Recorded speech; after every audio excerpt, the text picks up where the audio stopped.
Hey, hey, hey. Time for another Out of This World story from rSpace. What do we think of "Sorry I Cheated" greeting cards? Today on rSpace, it's far from a hallmark moment. Up first, past infidelity hits this OP like a ton of bricks. Something happened recently that really threw me in a spiral. I have this feeling my girlfriend has cheated on me in the past and I can't shake the feeling off. Here's what happened. We were watching some videos on her phone where a video appeared and she immediately swiped off it. I simply asked why she skipped it, and her reaction was kind of shocking and not her usual self. She said something along the lines of, "I don't need to explain anything to you, so just F off."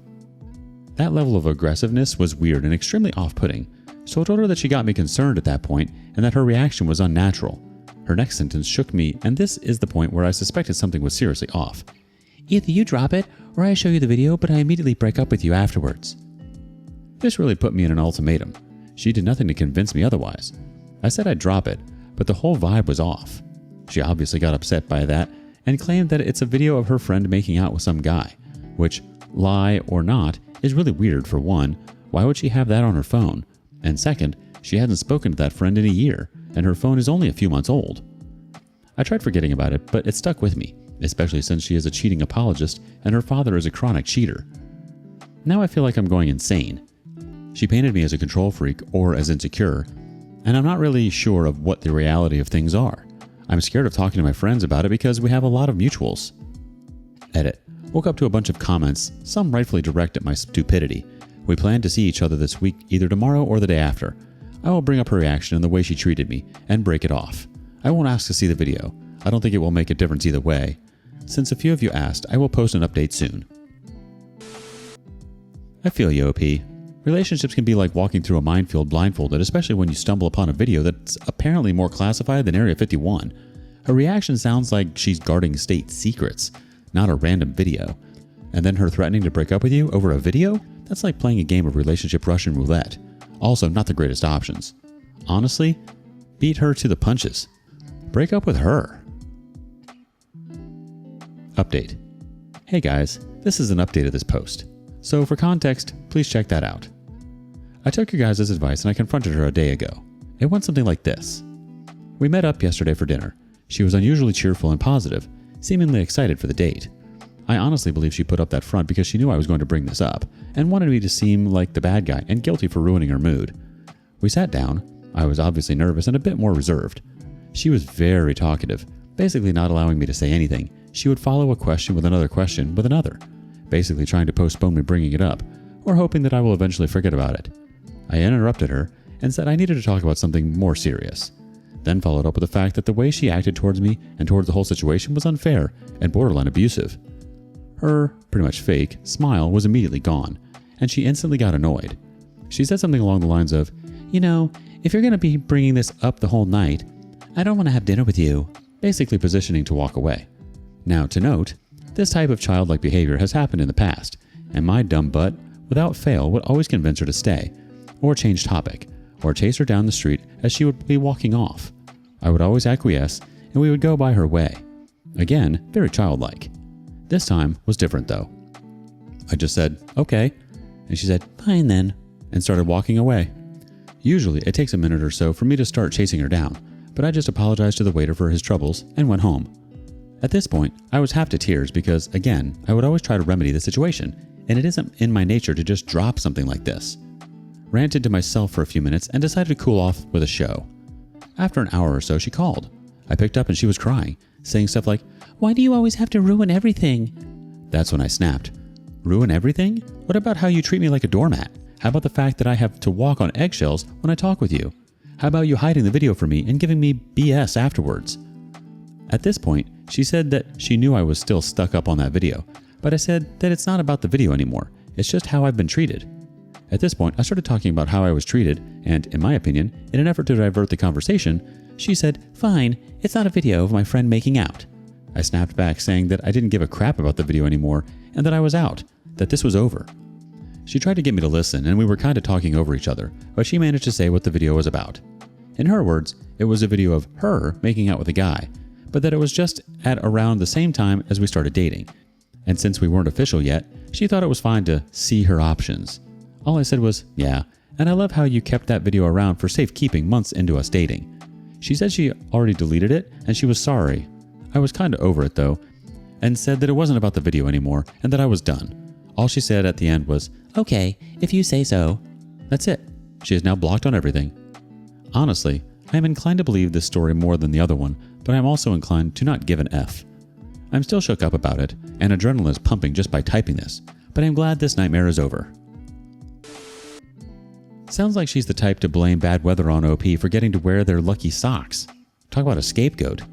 At least now you know you won't be the one ruining everything by finding someone who doesn't keep relationship souvenirs on their phone. She couldn't talk her way out of this one. Way to stand your ground this time, OP. What would you have done? Next up, OP's marriage hits a rockier patch than the mosh pit at a 90s band reunion. Found my wife cheating on me last night. Hi. I tried posting this on another related subreddit and it was removed. I read the rules here and I'm very sure it doesn't violate any for this sub. Please mods, if you want to remove this, let me know why. I'm trying to find support for the turmoil I'm feeling and I don't know who else to turn to but anonymous people on the internet. Anyway, here it goes. I met my wife in 2011. I was DJing a social event at school and playing some 90s rock. I was playing Third Eye Blind and my wife liked the song that came on. She talked to me, we bonded over our mutual love of the band. Yada yada, we started dating. Fast forward to 2013, we got engaged and we took a trip to celebrate. We had this memory we talk about a lot of listening to the whole Third Eye Blind catalog and singing along to all the songs together. We got married that year. Fast forward through our whole marriage. We had this thing where we would try to see the band as much as we could. We saw them whenever they were on tour, a total of 9 times during our 9 years of marriage. Last night we were supposed to see them for the 10th time. If you do the math in your head, we've been married for 10 years as well. That's coming up in November. So I had this whole thing planned where we would go see the show, stay over at a hotel, have a romantic night. I get home from work on Friday, my wife is getting ready. She looks amazing. I see a text come on her phone. You know how the rest of the story goes. I don't even want to type it. She met some guy the night before when I was away for work. The part that killed me the most was she wrote that he needed to get condoms, and he'd LOL. So I'm left wondering, did they even use any? What does it matter anymore anyway? After reading that, I just left the house and started for the concert. She calls me about 15 minutes later like, where are you? Oh, you know, just on the way to the show. What? Why? You know why. Think long and hard as to why I might be acting this way. I just hang up. Anyway, I think I was in shock still. I was pretty cool about it, but there's some backstory there that I don't want to get into as to why I was prepared. She's cheated twice before in the past. I didn't really have any emotions at the time. Actually, when I started typing this was the first time I felt anything. So she calls back and starts going through the motions. Oh, we are just friends. Oh, we didn't actually do it. Oh, I was drunk. Oh, it was just in a little bit. Then it was all, come back and let's talk about this like adults. As if I'm the childish one for having stormed out. I'm thinking, no, if that happens, I'm not seeing this show.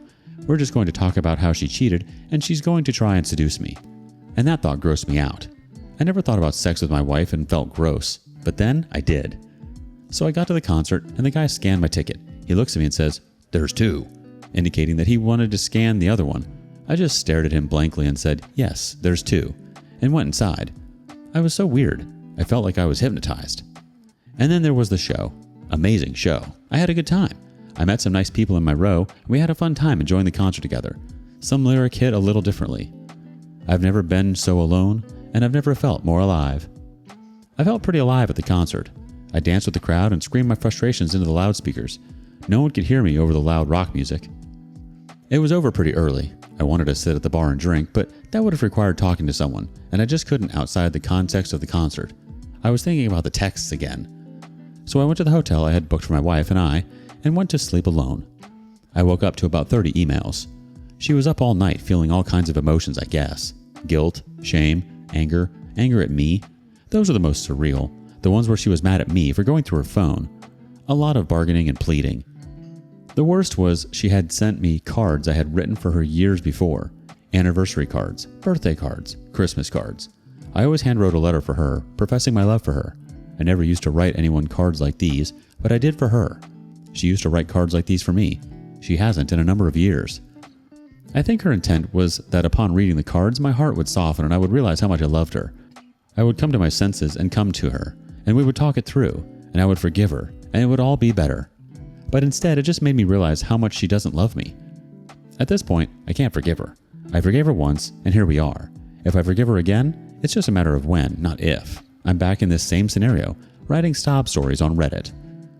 The only question now is whether I respect myself to make sure this never happens to me again. The community has some thoughts. Let's check them out. First up, give her divorce papers and a card. The OP replies, OMG, that's perfect. Someone else chimes in, you already gave her enough chances. It's time for you to move on. Who knows how many more instances have occurred that you don't know of? Get tested for STDs. Talk to a lawyer. Get DNA tested for kids, if any.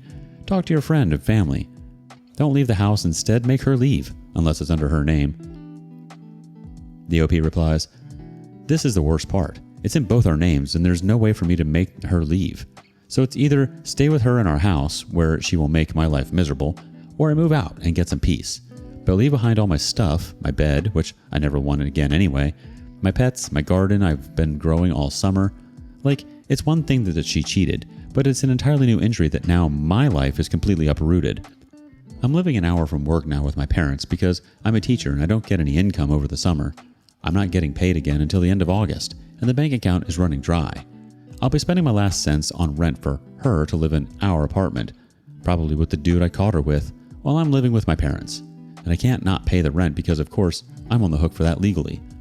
Oh, and the AC is broken at my parents and won't be fixed for 3 weeks.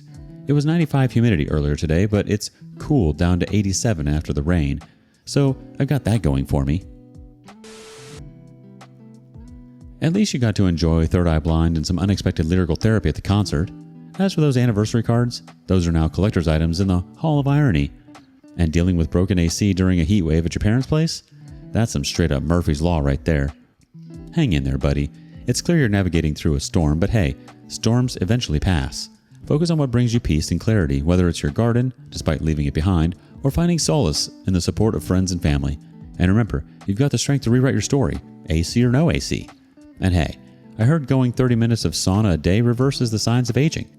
Maybe this no AC thing can reverse the stress she's just put on your body. Thoughts? Thank you for joining us today on rSpace. Be sure to like and subscribe and hit that notification bell so you don't miss out on our next video. See you next time.